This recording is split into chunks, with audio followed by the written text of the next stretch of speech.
Assalamualaikum warahmatullahi wabarakatuh. Hal-hal apa yang paling penting dilakukan oleh seorang pengusaha versi Pak Umbul? Baiklah, ini pertanyaan dari teman saya Pak Eko. Jadi kalau teman-teman ingin mengetahui hal-hal yang paling penting yang perlu dilakukan oleh seorang pengusaha, diantara ini murni dari pendapat saya ya. Bisa jadi pendapat saya tidak merepresentasikan semua pertanyaan yang ada ataupun tidak bisa mewakili jawaban dari seorang tokoh pengusaha. Ini murni pure apa yang ada dalam otak saya. Jadi akan saya jawab. Ada 5 hal penting yang wajib dipegang teguh oleh seorang pengusaha. Ini dalam artian bukan calon pengusaha ya, seorang pengusaha dalam konteks pertanyaannya Pak Eko. Yang pertama adalah disiplin. Disiplin sangat penting. Belum saya jabarkan dulu. Kemudian yang kedua adalah konsisten. Kemudian yang ketiga adalah tanggung jawab. Kemudian yang keempat adalah jujur. Dan yang kelima yang tidak kalah penting adalah dinamis. Saya akan mengulas poin yang kelima. Kenapa harus dinamis? Seorang pengusaha kalau tidak bisa bergerak dinamis mengikuti perkembangan zaman, dia akan ketinggalan. Banyak akan ketinggalan. Itulah kenapa seorang pengusaha harus banyak baca, banyak belajar, nggak pernah berhenti belajar. Dari mana aja, kapan saja, di mana saja, dengan media apa aja. Wajib hukumnya. Karena apa? Nggak mungkin kita bisa memantau, mengontrol semua orang-orang yang membantu pekerjaan kita kalau tempurung otak kita jarang diisi. Itulah kenapa walaupun kita tidak cerdas, tidak pintar, tidak banyak ilmu pengetahuan, tapi kita harus memegang kendali frame yang kita kelola. Nggak lucu kalau kita seorang pengusaha, katakanlah seorang leader. Jadi jangan berpikir seorang pengusaha adalah seorang bos. Ini beda sekali karena mindsetnya berbeda. Kalau saya berpikir ya kalau seorang pengusaha harus selesai menjadi seorang leader. Ciri-ciri leader yang harus yang mudah dilihat oleh kebanyakan orang adalah dia mampu menciptakan leader-leader lainnya setelahnya. Jadi itu 5 poin penting yang menurut saya harus dimiliki oleh seorang pengusaha. Kenapa harus disiplin? Ya tanpa disiplin nggak mungkin kita akan bisa mencapai goal-goal dan rencana-rencana yang setelah kita susun sedemikian rupa sebelumnya. Kemudian kenapa harus konsisten? Jelas, konsisten sangat mendominasi kesuksesan seorang. Tanpa konsistensi yang jelas, kita bisa fail dalam perjalanan. Contohnya apa? Simple. Pada saat kita berdagang, taruhlah, belum meloncat kepada level berikutnya menjadi pengusaha, baru berdagang mencari uang. Tidak mungkin baru seminggu 2 minggu kita bisa mengukur apakah ini berhasil atau tidak. Begitu juga terus seiring berjalan waktu, seminggu, sebulan, 2 bulan, 3 bulan, itu harus konsisten terus apapun yang terjadi. Mau ada hujan, mau ada yang beli, mau enggak, kita harus konsisten tetap berdagang di lokasi yang sama, dengan cara yang sama, dengan media yang sama. Itulah konsisten, terus menerus secara berulang-ulang, secara teratur. Konsistensi. Jangan sampai kita berhenti di tengah jalan, padahal ini taruhlah udah sampai bulan ke-5, padahal di bulan ke-6 rezeki itu akan, kita nggak ada yang tahu. Kita nggak ada yang tahu bahwa ternyata di bulan ke-6 kita akan pecah telur gitu. Kita nggak ada yang tahu. Untuk itu konsistensi adalah sangat mendominasi seseorang untuk mencapai kesuksesan.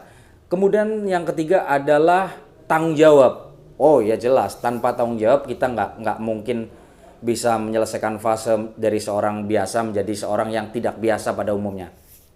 Tanggung jawab sangat penting. Bagaimana mungkin kita akan mampu menguasai banyak orang kalau kita sendiri tidak bertanggung jawab?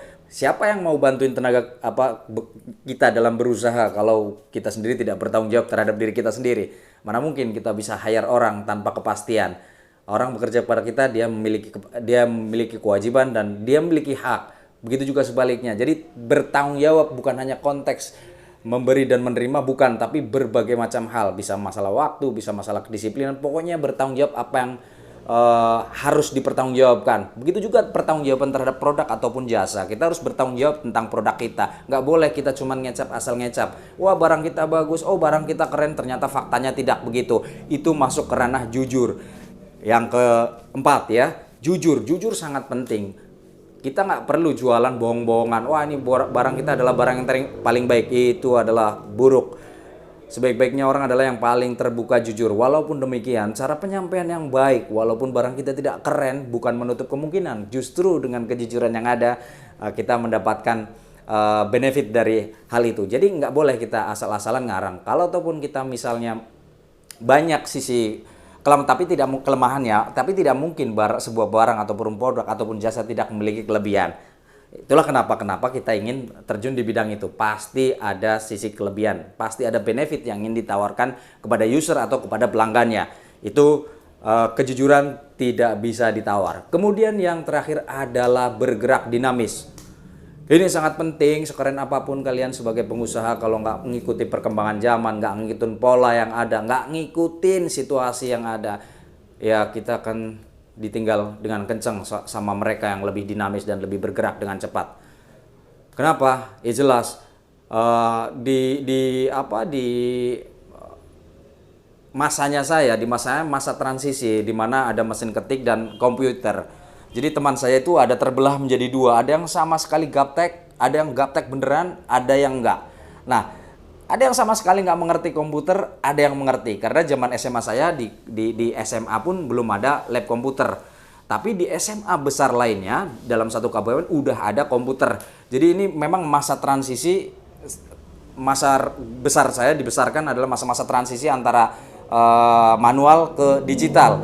Saya bersyukur bisa berada di posisi itu karena saya bisa adaptif ke dalam dua zaman yang berdekatan, dari manual ke digital. Jadi seorang pengusaha harus bergerak dinamis mengikuti perkembangan zaman. Contohnya seperti ini.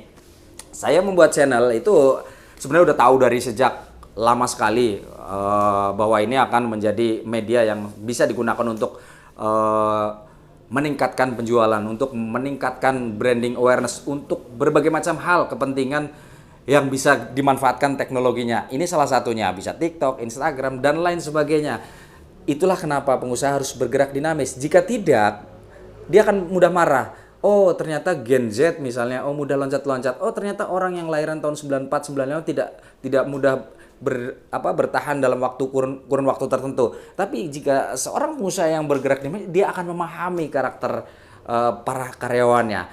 Itu saja dari saya. Jika ada kekurangan atau jika teman-teman ingin menambahkan statement-statement yang bagus, sikap-sikap apa yang harus dimiliki oleh seorang pengusaha yang udah eksis, silahkan ditambahkan di dalam kolom komentar. Terima kasih. Assalamualaikum warahmatullahi wabarakatuh. Sehat terus.